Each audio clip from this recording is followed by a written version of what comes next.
Depuis des années, on a des patients qui arrivent dans le service, qui ont manifestement des pathologies d'origine infectieuse, pour lesquelles il n'y a pas d'étiologie, qui dans le premier temps est retrouvée, qui font partie donc de ce groupe de patients qui ont des maladies émergentes. Oui, c'est plusieurs fois par an, c'est en moyenne entre 1 cas à 2 cas tous les 2 à 3 mois. En 2008, l'un de ces patients séjourna 2 mois au service de réanimation de l'hôpital de Cayenne sans qu'aucun diagnostic n'ait pu être établi. C'est a posteriori que l'Institut Pasteur de la Guyane réussit à identifier le virus responsable. Le patient était infecté par une maladie rare et souvent mortelle, un hantavirus. Les hantavirus du Nouveau Monde ont été identifiés pour la première fois aux États-Unis en 1993. Depuis, dans de nombreux pays d'Amérique du Sud, leur présence a été confirmée. Ainsi, en 2005, on a décidé donc de rechercher s'il était possible de mettre en évidence la circulation de ce virus au sein de notre département.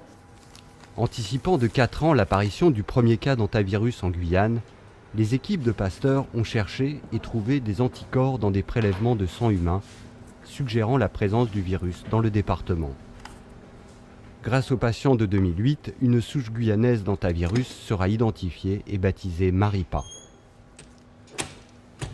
Cette identification donne désormais aux cliniciens la possibilité de diagnostiquer la maladie par simple analyse de sang. Pour l'hantavirus, malheureusement, il n'y a pas de thérapeutique ciblée. On est dans un traitement, on va dire, de support d'organes. Mais d'avoir un diagnostic permet éventuellement de se projeter dans l'avenir et d'avoir une stratégie thérapeutique qui soit beaucoup plus concise que d'être dans le vague où à ce moment-là, ça peut être tout et rien. En 5 ans, 3 autres infections à l'hantavirus verront le décès des patients. La plupart des maladies émergentes viennent d'un contact inhabituel de l'homme avec des virus, des parasites ou des bactéries contre lesquels il n'a pas développé de défense. Pour les chercheurs, l'émergence de maladies en Guyane ne doit rien au hasard. La Guyane est un département propice à l'émergence de pathogènes, du fait déjà une population qui va grandissante, une urbanisation assez importante et non maîtrisée, et une déforestation. L'ensemble de ces 3 facteurs favorise un contact de plus en plus étroit entre l'homme et des animaux potentiellement porteurs de pathogènes. La Guyane est couverte à 90% de forêt équatoriale. Une biodiversité exceptionnelle qui est également riche en virus, bactéries ou parasites. Les probabilités de transmission de maladies à l'homme sont amplifiées du fait d'une des plus fortes croissances démographiques au monde. Les implantations nouvelles rognent sur la forêt et les contacts se multiplient avec des animaux dont les écosystèmes sont perturbés. Dans le cas de l'hantavirus, les chercheurs ont trouvé dans la faune sauvage l'origine des infections. Ces travaux ont permis d'identifier 3 rongeurs porteurs de l'hantavirus Maripa.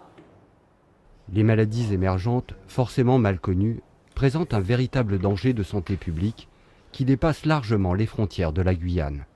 Ce qu'on appelle phénomène d'émergence est un phénomène effectivement mondial.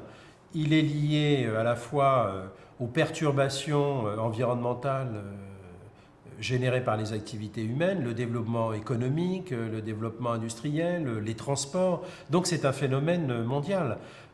Les exemples, c'est l'émergence du SRAS il y a quelques années en Asie du Sud-Est, c'est la menace pandémique H5N1, c'est la fièvre de la vallée du Rift en Afrique. Bref, les exemples au cours de la dernière décennie, des 2 dernières décennies, sont très nombreux, quoi. Et donc, ce problème mondial doit être étudié dans les zones les plus propices à comprendre les phénomènes d'émergence. Et l'Afrique centrale, par exemple, l'Asie, mais également l'Amazonie, sont des zones tout à fait intéressantes pour mener ces travaux de recherche, pour y comprendre les mécanismes fondamentaux d'émergence à partir desquels nous allons pouvoir mieux anticiper, faire face à ces maladies et répondre à cette problématique. Pour se donner les moyens d'une véritable recherche sur les maladies émergentes en Guyane, l'Institut Pasteur a mis en place un ambitieux projet nommé Stronger. Ce programme devrait permettre, avec la collaboration de l'hôpital de Cayenne, d'identifier les pathologies pour lesquelles les cliniciens n'ont pas de diagnostic. Il s'agira également d'améliorer nos connaissances sur les réservoirs et les vecteurs des maladies infectieuses. Les entomologistes de l'Institut Pasteur bénéficieront par exemple de moyens supplémentaires pour étudier ces vecteurs potentiels que sont les insectes hématophages. L'Aedes aegypti et les anophèles sont les plus surveillés, mais on estime à 250 le nombre d'espèces de moustiques en Guyane. Il y a de très nombreux vecteurs potentiels, notamment d'arbovirose, c'est-à-dire de virus transmis habituellement par arthropodes vecteurs et notamment par moustiques qui circulent en Guyane. Et il y a probablement de nombreuses espèces qui sont des vecteurs potentiels de ces arboviroses. Le programme Stronger devrait également permettre de mieux comprendre l'évolution du paludisme ou le danger potentiel de la rage après un premier cas en 2008. Il verra le renforcement de la collaboration avec l'Université Antilles-Guyane et des laboratoires européens en Angleterre, aux Pays-Bas et au Portugal. L'équipe du CNRS chargée de rechercher des insecticides naturels sera renforcée. Pour financer ce programme, l'Institut Pasteur s'est adressé à l'Europe et Stronger a obtenu le soutien des fonds européens pour la recherche.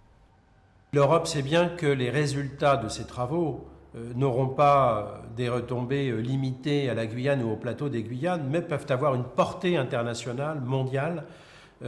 Et donc il y a tout intérêt à la fois à l'Europe à soutenir ces travaux pour mieux anticiper les politiques de prévention à mettre en œuvre en Europe face à ces pathologies émergentes, mais également aussi pour aider la réponse ou la santé publique mondiale, puisque cette émergence est un phénomène mondial.